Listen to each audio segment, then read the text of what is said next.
Hi, everyone. Welcome to the workshop on managing your guilt and shame. If you could just put in the chat what you're hoping to get out of this workshop, specifically what your guilt and shame is around. I'm going to go through 5 steps today on how to process guilt and shame. And the first step is identifying the source of your guilt and pain. Now, you might say that, oh, well, there are multiple things that have happened in my life where I feel so ashamed about. But if you could choose maybe 1 or 2 of the most pivotal ones that just haunt you to this day, that would be helpful. And maybe we'll see some themes. Maybe it'll be related to family. Maybe it'll be related to exes. There might be some grief, tragic loss, PTSD. I don't know what's going to come up, but feel free to let me know what you would like to get specifically out of this workshop so that I can make sure that we address it at any point. And I know that sometimes it's uncomfortable to share a lot of vulnerability in public, so you can always private message me. So in the bottom in the chat window, there's a little ellipsis and it says to everybody. But if you change that and send it to admin only, I think I will only see this, and I'll keep your questions anonymous. I don't generally call out the names of people who ask questions, so either way, however you want to do it. Hi, Christiane. Good morning. And all right, well, why don't we get started then? What is it, a few minutes after?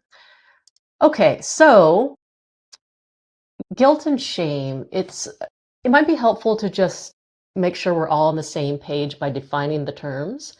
I know Brene Brown had a popular take on guilt and shame where guilt is that you feel guilty about something you did. And I'm butchering this right now, I know, so I'm apologize to her her feedback on it. But guilt is something that you feel badly about and that you did something bad, and shame is that I am bad. And I have a slightly different take on it as well. Her definition is great, wonderful.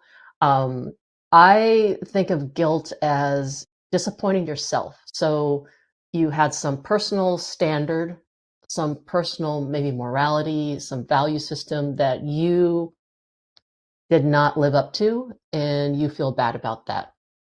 Shame is disappointing your community, your tribe. Now, your community might be your family, it might be a group of friends, it might be, I don't know, work, if many of you have an intimate work environment. But if you think about things that you've done that you're not proud of, and we all have these skeletons in our closet, and you think about, ooh, what if my closest friends and family, the people who mean the most to me, what if they knew about that thing? That's where it moves from guilt to shame, where shame, there's a public component, where now everybody is now seeing this horrible thing that you did, and that contributes to this kind of public shaming. Whereas guilt, it's more of an individual disappointment in yourself. So either way, whether you're here for more guilt versus shame or more shame versus guilt, it all kind of funnels back to the same thing. So let's start with step 1, and that is understanding, identifying the source of your guilt and shame. Now, what we want to do here is whenever we are looking at the past, especially if it's childhood, try to go back to as far back as you can remember. It helps to reframe what happened. This is in cognitive behavioral therapy, this is considered cognitive restructuring. We're restructuring how you cognitively think. And by being able to maybe reframe a perspective, then it automatically creates different feelings, where these feelings, guilt and shame, are the end result of something. Something happened, you did something, someone else did something, and the end emotion is guilt and shame. Whatever your perspectives are about what happened, that is fueling the guilt and shame.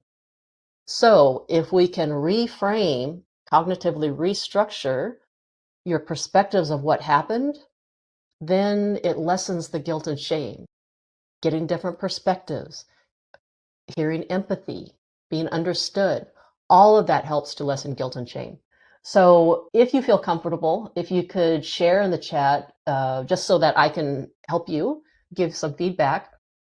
You don't have to. Share in the chat what you feel your more original sources of guilt and shame are, or the biggest pattern that fuels your guilt and shame. That would be very helpful. And we're going to try to see if there's another way to view your behavior, or another way to view the behavior of someone else who maybe shamed you in front of others. And also, if you did something regrettable, and we've all done things that are regrettable, that we feel embarrassed about, ashamed about, that's not necessarily a bad thing if it's something that you weren't proud of. If objectively, like, yeah, I shouldn't have stolen that money. Yeah, I shouldn't have, I don't know what it would be, gotten a fight, or whatever the case may be. Um, a little bit of guilt is healthy. It's corrective. It shows that you're not a sociopath. It shows that you have a conscience, and it's corrective for how you behave moving forward. A little bit is good. A lot of it is not healthy. When there's debilitating guilt and shame, then there's opportunity to look at, how are you thinking of this? Are you being too hard on yourself? Is there another way to think about what happened, to kind of alleviate some of the burden that you're carrying?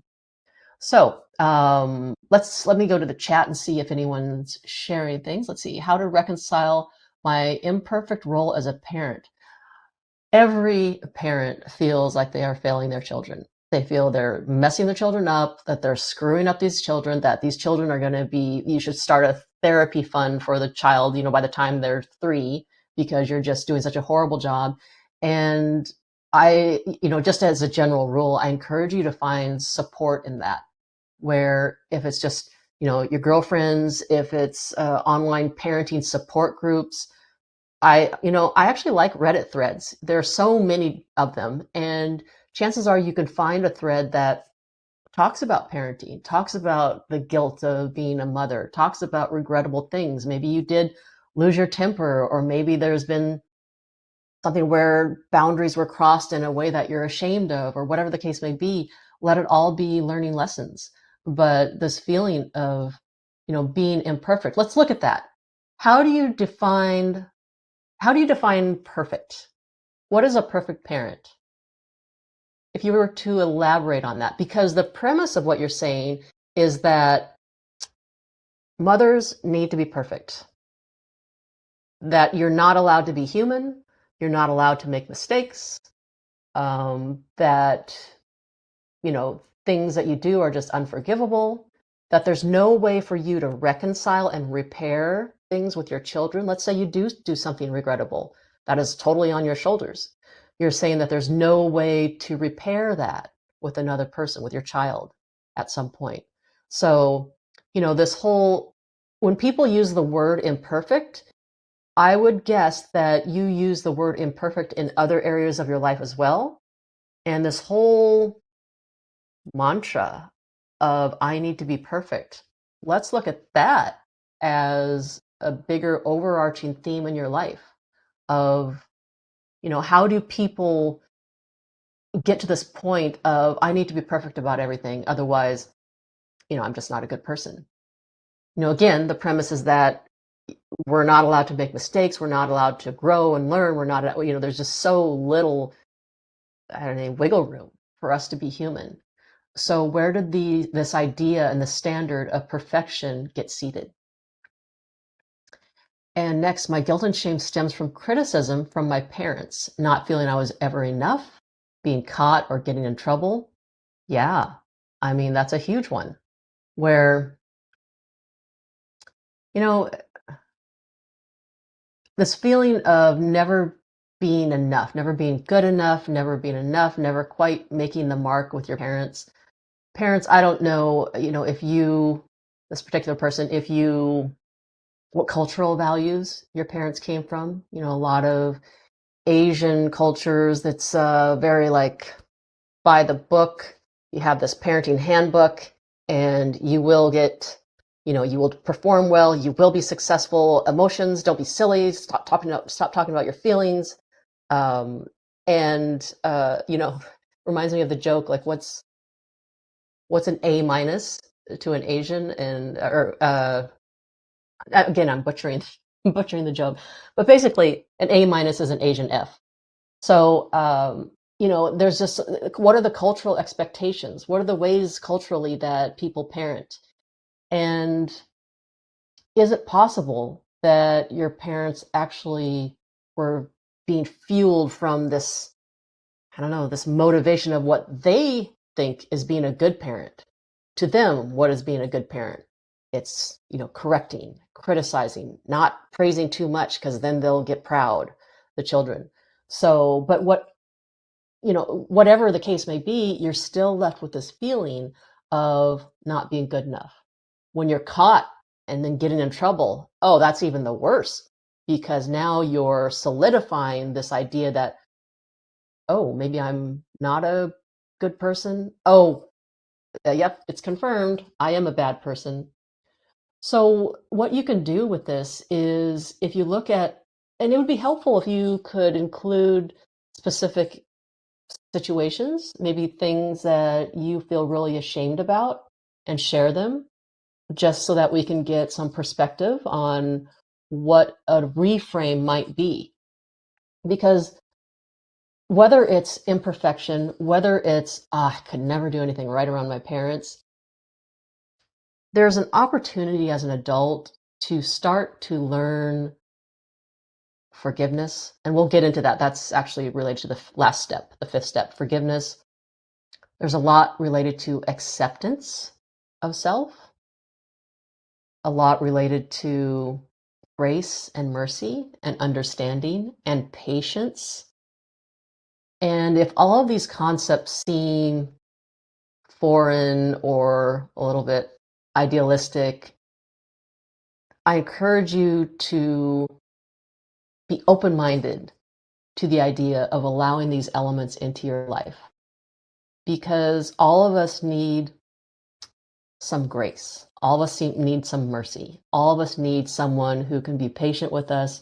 All of us need a best friend who, when we have a bad day and we do something regrettable, that friend says, I know you were just having a bad day. I understand. I accept your apology. I still love you so much. And it hasn't changed how I feel about you. We all need that kind of connection with people to know that we are worthy of saving, that we are worthy of love, that we are able to show all of our faults and still be accepted. Because guilt and shame, if we, particularly the idea of shame, it's this idea that we're now on the outside of the community. We're excommunicated from the community. We are an outsider. And community is so important to human beings, even if you're antisocial. I mean, I consider myself a little bit antisocial. I'm very much an introvert, so I spend my days talking to people all day long, and I need to refuel a little bit more than, say, some of my extroverted friends. And so, but even for the introverts of the world, we do need community, and we do need to belong, and we need acceptance. And research has proven this. Positive psychology research has done a lot of studies around the sources of happiness, and it all relates to community and belonging and being part of something, part of a group, something bigger than yourself, part of a purpose. So we're not meant to live alone in a cave on a hill petting a lamb. Okay, and then I would like to begin to address my guilt, shame, and regret about how I treated and abandoned my little sister during our childhood. We're both adopted. Wonderful, I'm adopted as well, and we're raised in a neglectful, abusive household. My present patterns are anxiety or avoidance to conflict and confrontation. Yeah, I hear this a lot from siblings, where you're so in survival mode.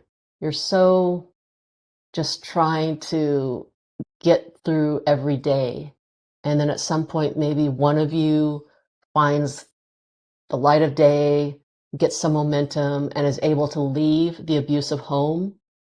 But then there's that survivor guilt of, ooh, I made it out, but I should have taken my sibling with me.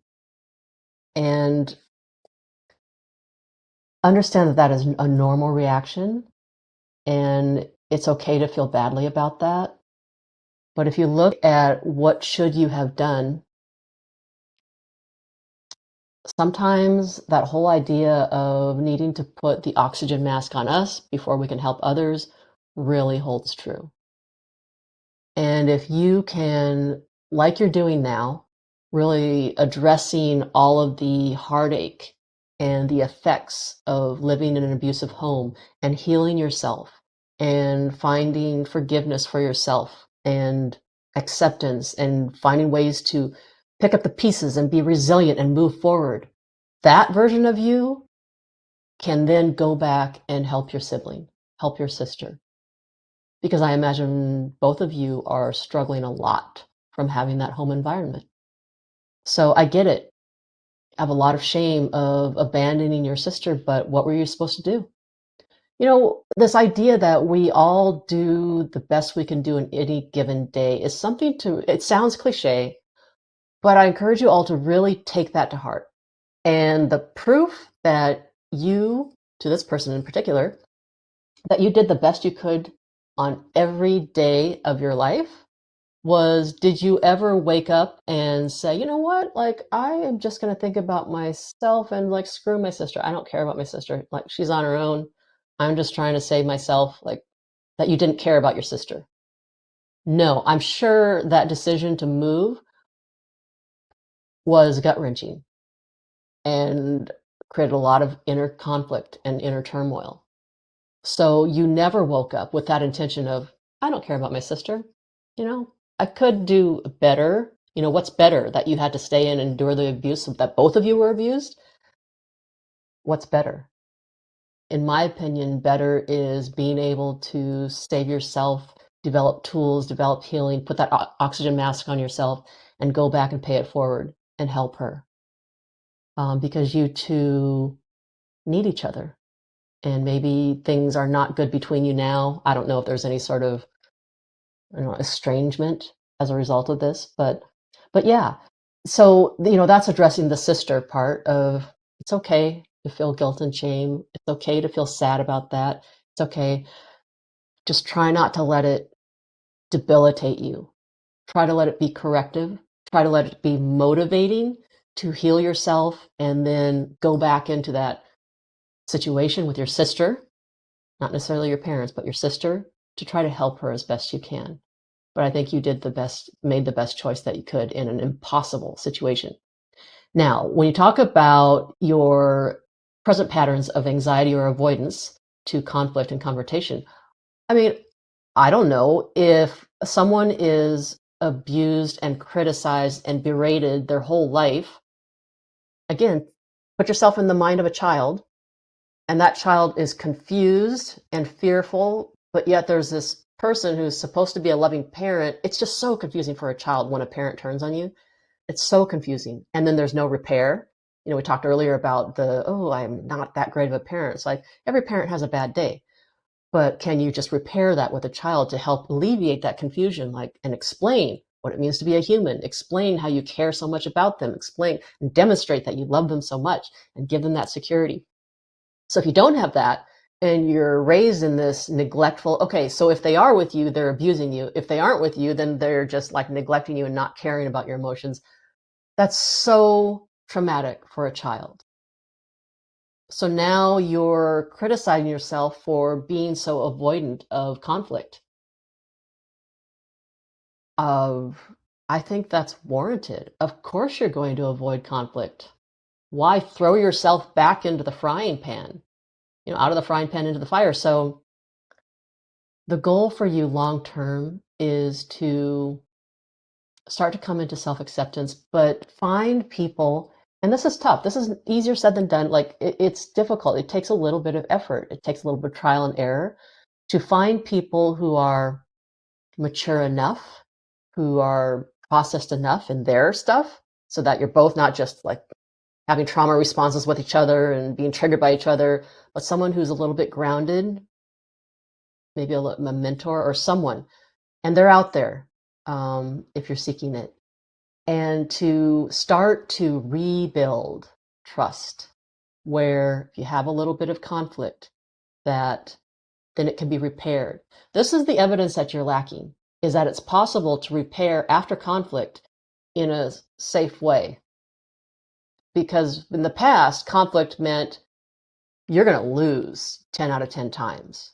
You're going to be the wrong one, this or that they don't care about you, that when love is put to the test, love is very conditional, right? You have to do the right thing. And even when you're trying to do the right thing, you're still doing it wrong. So the goal is to, maybe with a therapist, ideally, and I always say this, ideally you get this type of healing in your personal life with someone from your real life, like a grandparent, a loving grandparent, a mentor, a friend who's established enough where they can model what a healthy relationship is like. But if you don't have that, then maybe go to a therapist or a counselor who can model that for you, where you start talking about conflict. Role plays in therapy sessions are very helpful and very powerful. It gets that muscle memory in you to talk through conflict, where they take the role of a friend that you need to confront, or maybe a family member or coworker you need to confront, and you get to practice that, and you get to see what it's like to tell a person all of these things you're ashamed of, and have that person reflect back to you how you are accepted, how you're a wonderful, loving person, how that doesn't change their opinion of you at all. That's the whole value of therapy. It's not that, a lot of people approach therapy with like, okay, I'm just going to keep my therapist over here, and then you just like take them out and have your little session with them, and then you put them back in the drawer, and then you go back to your real life where you have all these things that are going on, and there's not that same authenticity as you have with a therapist. But the whole purpose of having a therapist is that it can model what a healthy, open, vulnerable relationship can be like. So if you're in therapy, anyone, try to use that mindset of like, okay, I feel comfortable telling this person, therapist, about all my problems. Is there anyone in my life, my personal life, that I can also feel comfortable showing these shameful, guilty things, and who will accept me and not judge me? So it's understandable that your present patterns of anxiety around conflict, your avoidance of conflict, very understandable. You'll never move forward until you start to move into self-acceptance of you and the choices you made, and get in the lab and try it with someone new. Get in the lab and try working through conflict with someone and see that it's okay and it turns out okay. That's the only way through being okay with conflict and confrontation. Your story really resonates with me. Adopted, interracial family. My parents were white, blonde brothers, blonde hair, blue eyed. And my parents, it was not only feeling different, but they also promoted, hey, we don't talk about things, just kind of stick your head in the sand. So I grew up with zero skills of conflict resolution and communication and being vulnerable and empathy and how to do that. And we have to be taught all of these things. Don't think that people just come out of the womb knowing how to communicate or not knowing how to communicate, knowing how to be in touch with their feelings or not. We have to be taught everything. So start to learn these skills, start to find someone that you can practice these skills with, to start to give you more evidence and proof that it's okay to be in conflict with someone. It's okay to confront them. And the next comment, my parental criticism and disappointment was also compounded by reinforcement of sin from a strong Catholic upbringing. Oh, me too. Yeah, not necessarily Catholic, but wow, that Catholic guilt stick is it's alive and well, isn't it? Yeah, even if you're not spiritual, this kind of an upbringing can impact your material life, your regular life, your whatever you want to call it. So, a lot of people might be spiritual but not religious, or a lot of people might be atheists or agnostic or whatever, like I'm not into God. But if you have this upbringing of being a sinner, of being in this world for 30 seconds and you've already sinned, and good luck to you and your soul, because I don't know, it's going to be a crapshoot from here on out. And this bleeds in to how you become attached to others. Because if you're taught from a young age that this ultimate force in the world, God or whatever, that this force is just waiting for you to fail, and that this force thinks you were flawed from the beginning when you're a baby and you can't help it, but oh wait, 30 seconds in, you've already sinned. Um, that can't help but seep into your feelings as a person of worthiness, of the ability for others to forgive you, the ability that you're innocent until proven guilty instead of guilty until proven innocent. The idea that you're just this sinner that is just going to screw up, so why even bother trying? My point is just that don't underestimate this type of spiritual upbringing, because even if you're not spiritual, it will still have a way of seeping into your regular life. So I hear you that, whenever you do something wrong, it's not only that, oh, you had a bad day as a child, oh, you're feeling whatever, and there you can explain it away. No, oh, you're having a bad day as a child. Oh, there you go. You're just that sinner. And it just solidifies this fear of authority figures, this fear of God, fear of authority figures, fear, confusion towards authority figures, confusion towards God. If you don't resolve this, you'll never have a spiritual life. Not that I'm promoting that people need to be spiritual, but for anyone who is pursuing spirituality, a lot of my clients are religious. Just know that with this start, if you don't resolve these feelings of anger towards God and confusion, it'll automatically switch into authority figures, which are your parents. Authority figures, which is your boss at work. Authority figures, which is maybe your partner maybe you have a parent-child dynamic with your partner. Now the partner has become an authority figure. It's all going to be tied to the same thing of you having issues with inconsistent authority figures and unfair authority figures and unjust authority figures. So don't think that that's just some small thing. It's something to contend with and process. Okay, I was a very shy child. It was difficult for me to interact with other people outside my family. And I remember having a hard time in children parties and at school and such. And I remember my mother getting angry at me, disappointed, annoyed. And I think that made me feel that there was something very wrong with me. Yeah, this is an excellent example of what it's like to be inside the child's mind. As adults, we often lose touch of what it was like to process things as a child, but this is a very accurate description of how children think. And I think that made me feel that there was something wrong with me. And I think that haunts me today when I'm interacting with other people socially. I always seem to feel ashamed or guilty about not doing things right, not having been nice enough, chatty enough, clear enough. I don't know if it's related with my childhood experiences, but I think it is. I completely agree that it is totally related, because when you're growing up, you're learning everything about how to interact. You learn, just for everybody who's contemplating this first step now of identifying your source of guilt and shame. Yes, part of it is going to be identifying, okay, what were those incidents? What were those situations? But part of it is also understanding how you think. So as we grow up, how you think, how you love, how you communicate, everything is going to be based on, or at least your starting point is going to be based on what you saw modeled. So when you're growing up and you were shy as a child, and then your parents pushed you into these social situations, and then you had a parent who was, it seems to me, I'm just grasping at straws, but it seems to me it's possible that your parent was very concerned about image, very concerned about what people thought of you, that you're representing the family, so don't screw up, don't embarrass the family. And having your parent having their own ideas of perfection and what it means to be accepted by the community. Well, you present these perfect little children.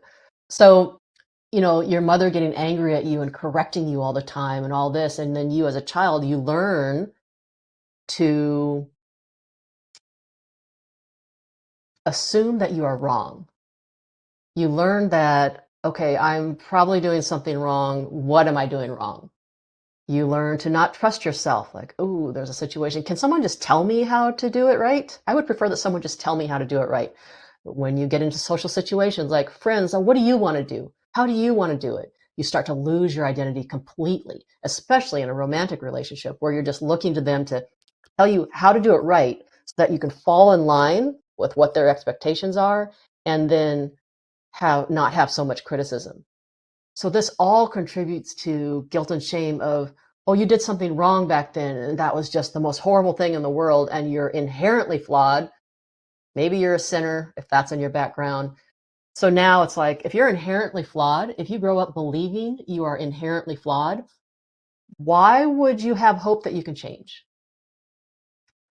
Why would you believe that, no, you're inherently good versus inherently flawed? You wouldn't. So if you think about what your starting point is in life, if you go into social situations or dating situations where I'm the problem and I'm just broken and constantly apologizing to people, constantly avoiding people, it's all related to how you think. And if you can start to enter in these ideas of self-forgiveness and patience and understanding and grace and mercy for yourself and being motivated to do better versus being debilitated to do better, it will help you change the machine that everything goes into to turn out a different response. So yeah, if you were brought up thinking that, oh, there's always something wrong with you, then for sure now, whenever you are in a social situation with friends, you constantly have your mom's voice of, are you doing things right? Did you say enough? What'd you say to that person? Did you ask them if they're okay? Were you thoughtful enough? Did you bring a gift to the party? Why didn't you bring a gift to the party? Oh, did you wear something appropriate? What did you wear? Why did you choose that outfit? It's constant. And so being able to just have awareness about this is maybe the first step of when you have this constant inner dialogue, this constant inner voice criticizing you, know that it's not your voice. It is the voice of your mother. And the idea on the table right now is that voice relevant? Is that voice truth? If you think back to The Wizard of Oz, the original Wizard of Oz, I haven't seen the modern versions of the remakes since, so I'm 51, so this may date me, but the original Wizard of Oz with Judy Garland, where towards the end of the movie, where Toto pulls back the curtain and there's this short, bald man like manipulating the wizard. It's like, let's all pull back the curtain on these big, magnanimous people in our lives that we've given so much authority to, and that they're just full of truth, and that their opinion matters and no one else's opinion matters except theirs. And then you look and see that, oh, it's just this insecure person over here in the corner, like pushing buttons, and they've got just as many problems as you. And it starts to give a little different perspective in your life, because we need to have some identity. And what are your values, not your mother's values? Is it important to you to be chatty enough, to be really sociable? Are you allowed to be shy? Are you allowed to be quiet at parties? Why is that not okay? What do you like to do at parties? What fuels you in a social conversation? Instead of worrying so much about, okay, what is this person interested in? I need to ask them about their life and blah, blah, blah. Tuning back into your identity, what do you like to talk about? Why is it not okay for you to initiate a conversation about something that you find interesting, to see if you can get some banter going, to see if you can find a conversation? Why is it not okay for you to say what you like, what restaurant you want to go to, what you're in the mood for, to establish your needs? Why do you always need to react to others? Why do you not get a seat at the adult table? So this voice that you have in your mind of why things are shameful and whatnot, know that that voice comes from somewhere and it's not your voice. And if you can pinpoint where that voice came from and consider the idea that the voice may not be an actual wizard, that now you have the opportunity to enter the voice that you do want in your life. So, all right, let's go now to the second step. I want to go a little faster because I have been too chatty and we're not going to make it through these 5 steps if I don't speed it up here. Okay, step 2. So now you have all this awareness about, okay, where the original sources of guilt and shame came from. Now what? What do you do with it? Well, we need to get in touch with your thoughts, not your feelings, but your thoughts. And I encourage you all to start keeping a thought log or a journal. This can be an actual journal. Some people are old school. They like to write things out, which is great. I'm not one of those people. I'm a former IT nerd, so I'm all about whatever technical and technology can assist me with. So it can be on your phone, it could be on a laptop, just a document. It can be an email or a notes app that you update regularly. And just write down the thoughts that you hear in your mind. Now, it's important that you write verbatim what you hear in your mind. It's important that you don't edit out like, oh, yeah, I have that thought, but that's a ridiculous thought. I'm not going to record that. No, record everything. If you feel a thought is irrational, like, I need to say yes to everything, otherwise people won't love me. Like, oh, I don't need to log that. That's a silly thought. No, log everything over time, like over the next few weeks. And it doesn't have to be this big, I need to sit down for an hour and write out my thoughts. It can be just a one sentence here and there. Whenever you have a triggering moment, whenever you're upset, whenever you just notice these feelings of guilt and shame, or anything in your life, the thought log is helpful for anything that you want to shift. Anxiety, depression. Note what thoughts you're dealing with, because if we get back to CBT principles, your thoughts, whatever they are, those perspectives, they're going to dictate what your feelings are. So we spend less time on feelings, we spend less time on behaviors, because thoughts also dictate how you're going to act, how you're going to behave, and we're going to focus all of our energy on your thoughts. Now, once you have that thought log in step 2, step 3 is a stage for emotional release of some sort. Now, we have something here in LA called rage rooms. I don't know if where you all live, but perhaps there's a similar type of situation. It's basically where you go to this warehouse and they have a room set up with old electronics or sometimes a car, and you get to just for 30 minutes or an hour just start bashing things and breaking things, and you just rage out as much as you want, or you could throw an axe at something. And I love the concept. I mean, it's so cathartic. So, a rage room, a more civilized, perhaps, version of emotional release would be journaling. And it doesn't have to be written. Again, if you don't like writing, not a problem. You can take out your phone, do a voice memo, or some sort of recording device, just something where you can express these feelings. Like, you've now identified the source of your guilt and shame. You've now identified these really irrational, weird thoughts that you just can't get rid of, these perspectives of, no, I need to avoid conflict because otherwise I will be like ripped apart and eviscerated, and I can't do it. I will never learn how to manage my guilt and shame. I'll never learn how to be a better person. I'll always be this hopeless sinner who has no. Now you have all these thoughts that you've identified. That's a lot of stuff to deal with. You have to release it. That energy has to go somewhere, because trust me, you all have been navigating these thoughts and beliefs, but maybe not processing the emotional release part. So then that energy has to go somewhere. Where has it been going? Drinking, drugs, eating disorders, gambling. Like, when we grow up in really volatile, abusive, or chaotic environments, children learn to get control in a certain area. Maybe some OCD-like qualities came out of it. And that's very much an eating disorder, where you get to control the calories that you eat, and it becomes a ritual. And then you start obsessing about this ritual over here, and then obsessing about this thing over here takes your mind off the trauma over there. So, all of this energy had to go somewhere. Start to learn healthy coping mechanisms, meaning healthy ways to emotionally release things. Another A way of releasing things is through art, maybe, if you're an artist, some sort of creativity. They have adult coloring books, which is amazing. I love it.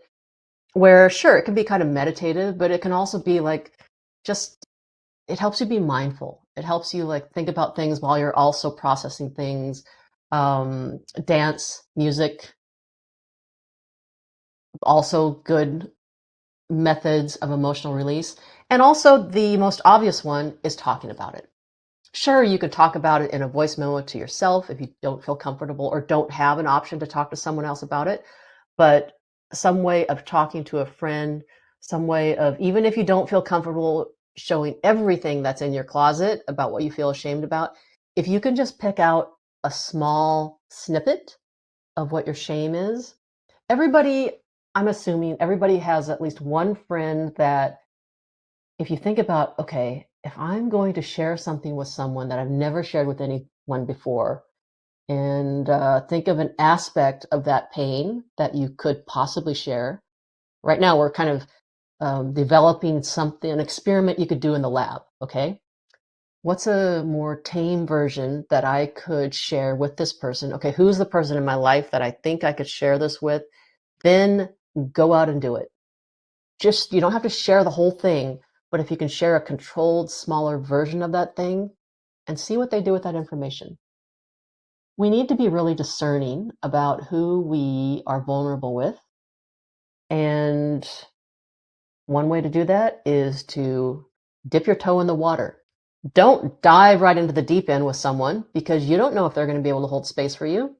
So just test them a little bit, see how they respond. And if they respond well, then maybe you go back in a lab the next week or the next time you hang out and maybe give them a couple more snippets and just see how that goes. Because for people to feel close to other people, we need to have vulnerability. Now, certainly you can go through life and have friends where you never have meaningful conversations. You never talk about vulnerability, you never talk about hopes, fears, and dreams, and you just talk about sports or the kids or whatnot. Fine. I mean, yes. But when you think about who you have felt closest to in your life, why have you felt close to that person? Chances are it's because they did not judge you, that they were always there for you, that they were someone who just could listen to you, and it's meaningful and it's the basis of connecting with others. So at some point, finding someone that you can talk to these things about, again, like if you have to, go to a therapist, but ideally, it's someone from your personal life that you can just start to experiment with these, versions of vulnerability and see how it goes. And if it tanks and then they don't do well, no problem. You only gave them a little bit, right? It's not like you splayed your soul to them. So, okay, no harm, no foul. And now I kind of see that you're dealing with your own stuff too, and you can't hold space for me. So, no problem. We'll go back to just talking about sports and dogs, cat videos, and then move on and try to find someone else. And then step 4 is, let's see, there's a comment here. Let's go back to the comments. Okay, you have rage rooms in New York. All right. Yeah, I bet they're good ones in New York.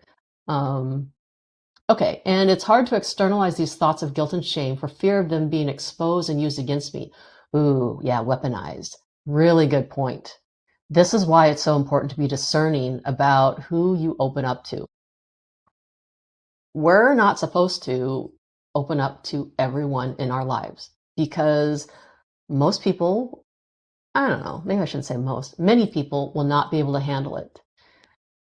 That's why this whole process of give a little sample, take a little snippet, and see what someone does with it is very useful to prevent this kind of weaponizing and traumatization, re-traumatization.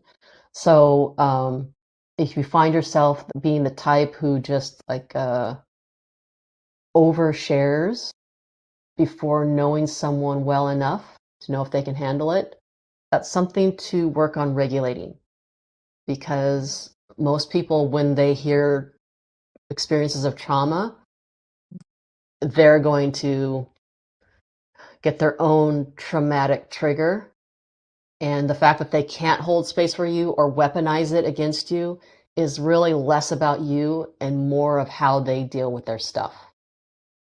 And it's so harmful and hurtful and traumatizing to open up to someone about the pain in your life and have them dump all over you and criticize you.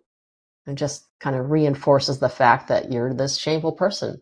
Like, oh, you feel ashamed about that? Oh, yeah, you should feel ashamed about that. I'm like, yeah, you're not a good person. That wasn't good.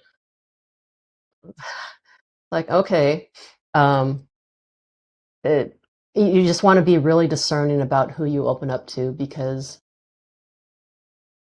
a lot of times people also will go back to the original, we'll call them sources of pain, original perpetrators, original sources of shame, to try to like get some sort of consoling and nurturing from them, to get them to kind of start repairing the relationship.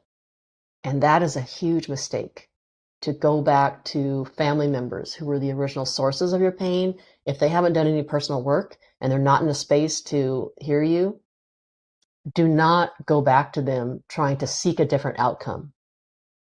What you're also going to probably end up doing is, if you have this situation, you're going to find a romantic partner who also has this dynamic of how you were treated here. Now you're treated that way in a romantic relationship. Again, the goal is the same. You're trying to get a different outcome, get these people to shift and change and nurture you in the way that you want to be nurtured. But we can't keep going back to the empty well. We have to seek out new people who will be able to hold space for us. And once we find those new people who can, now we're getting all this evidence that, okay, we're not a hopeless sinner. Okay, now we are actually a good person despite doing regrettable things. We can learn from mistakes. It's normal, it's common, and find some forgiveness.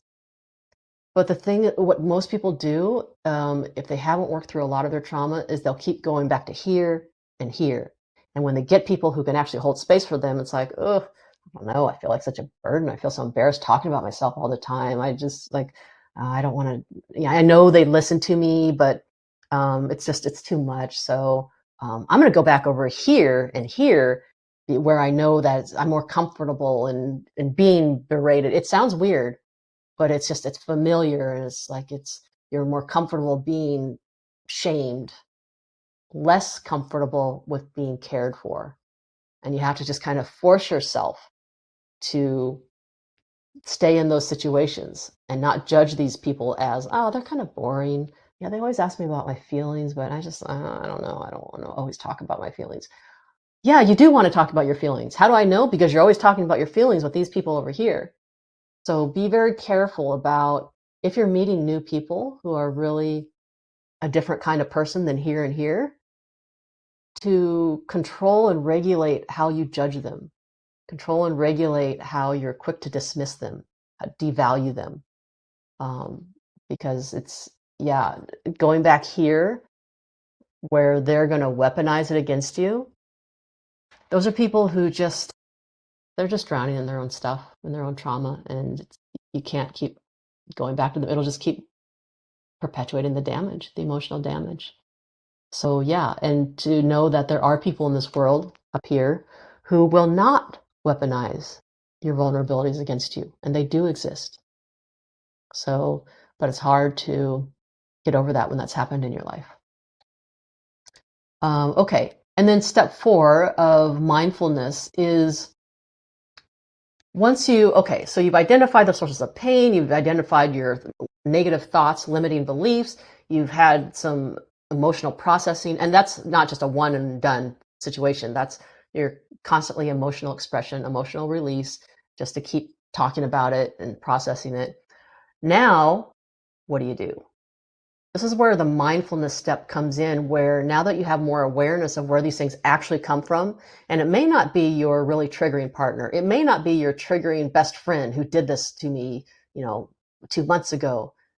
Now you can start to separate out the past from the present. Mindfulness of being mindful of staying in the present, being mindful when you're triggered. And that trigger has, sure, it has some to do with your partner, but a lot to do with your past. Healing from trauma is having this sort of mindset, this sort of mindfulness where you're able to start separating out from, oh, wait, yes, I am aware that I was totally triggered by my spouse again because it totally reminded me of what it was like with my mom. It totally reminded me of the way my dad treated me. And you can own that piece of what you brought into the big blowout fight instead of just putting it all on your partner as being this horrible person in the world. So mindfulness, knowing that your present situation is different from the past. That when you go into a party, into a social situation, that you're not going to have your mom in your ear judging you for every single thing you do. That you can go into a party, instead of worrying about what you did good and what you did wrong, go into a party thinking, maybe I'll meet someone I can connect with, talk about things I like, talk about things they like, and seek some personal gratification from it. So, this mindfulness step, yeah, you can do meditation, but you don't have to. It's just being aware of staying in the present moment, that you're safe in your body now, particularly for people that come from abuse. Mindfulness of, ooh, I'm really triggered right now. My nervous system is all agitated. I'm feeling very anxious, very fearful.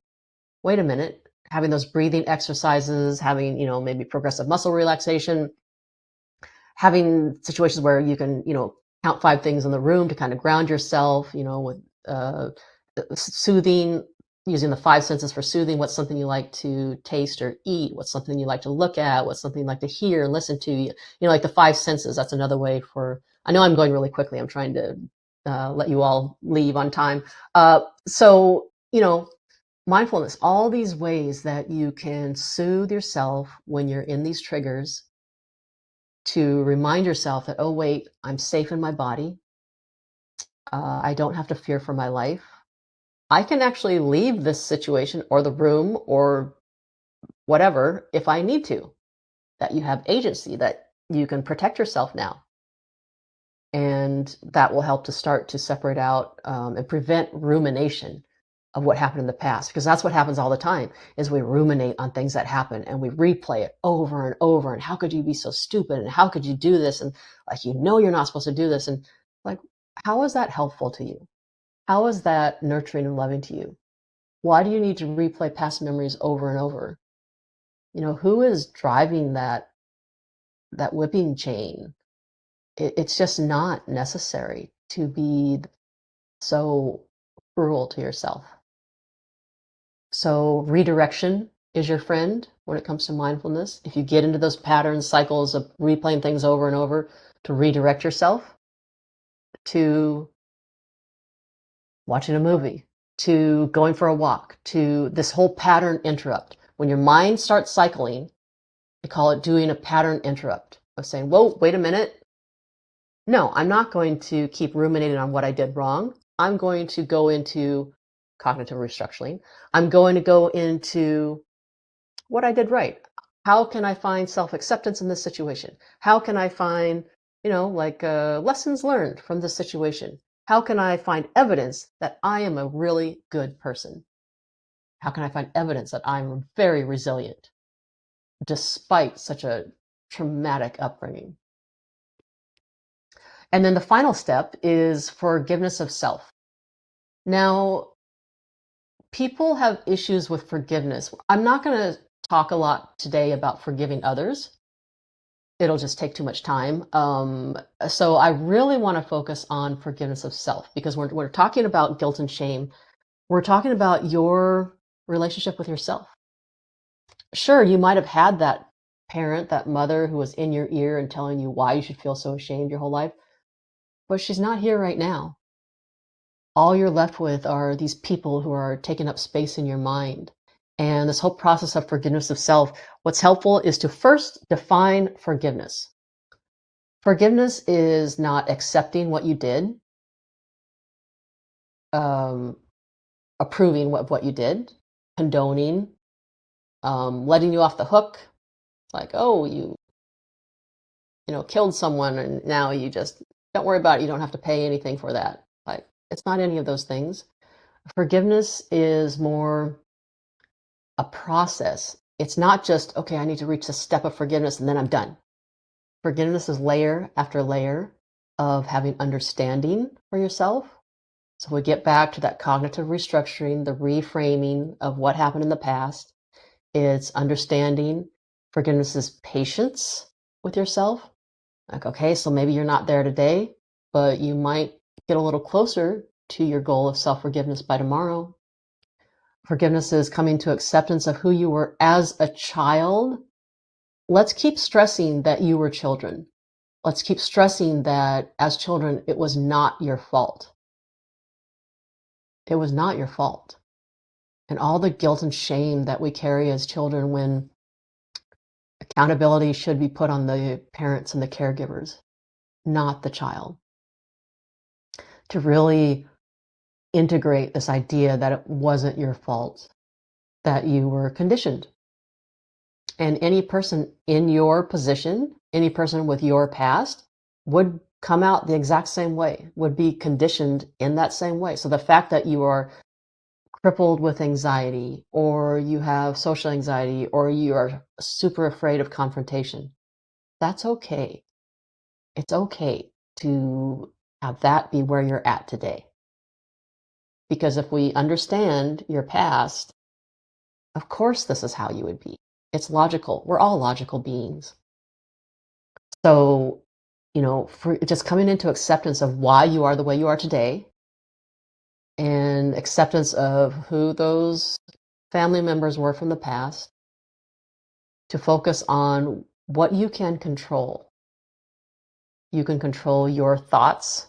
I know it feels like you can't, but with practice, you can. To reframe how you think.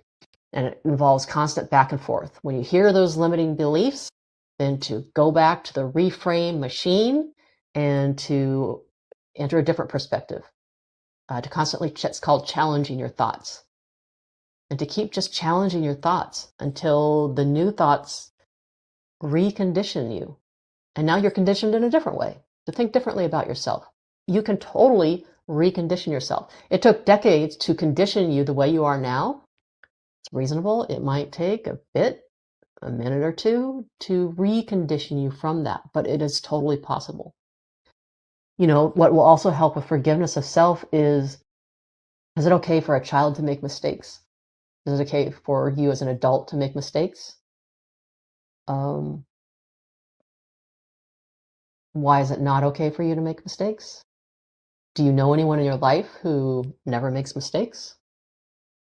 If we look at the whole idea of conflict and confrontation, statistically speaking, is it possible for you to be in a relationship with someone, whether it's a spouse or a best friend or family member? Is it statistically possible for two people on this planet to always agree on everything 24/7? That you will never have a difference of opinion, you will never have bad days, you will never have, like triggers come up from the past. You'll never, is that even possible? It's ridiculous to think that we are supposed to live in harmony with others 24/7. And if we don't, then there's something wrong. No, what I look for is if couples aren't fighting, that's a problem, because it shows you're not being honest with each other and you're not being authentic. So, just being able to reframe how you approach what a loving, healthy, loving relationship is. And a lot of that is if you're fully authentic and honest and vulnerable, that there are going to be days that you're going to fight. And it doesn't matter that you fight. What matters is how you repair. So again, if you have a bad day with your child, you do something regrettable, being able to sit down with them and repair that relationship. Because otherwise, children, they go through life thinking that, and if conflict isn't talked about, if emotions aren't talked about, to help children understand their emotions and why they felt this way, to give them different perspectives on how they could view the situation in a different way. If children are just left to their own devices, then they just come up with this weird, irrational logic for how the world works for who they are as a person, who other people are, what love is, all of this stuff. So the focus is repair. The focus is not the mistakes. And forgiveness of self, it's such a pivotal step. It just means self-acceptance, really. And if you look at all the reasons, if you can't accept yourself, back to the thought log, what are reasons that you can't accept yourself? What's so unforgivable about you that you can't move forward? So those are, let me go to the Q&A here. But those are the 5 steps. So step 1, identify the sources of your guilt and shame. Number 2, let's get a thought log to see how that got seated in you. You had these instances of guilt and shame. Now, how did that form your belief system and your perspectives? So the thought log is gold. It's everything, because once you know your thoughts and what you're actually dealing with at a very specific level, then you can start to reframe those thoughts. But we have to know how you're thinking first. And then the emotional release, you have to handle all these emotions, these feelings of guilt and shame, all these limiting thoughts that you have. All this energy needs to go somewhere. And so, sure, we all have our unhealthy coping mechanisms, but let's add a healthy coping mechanism or two.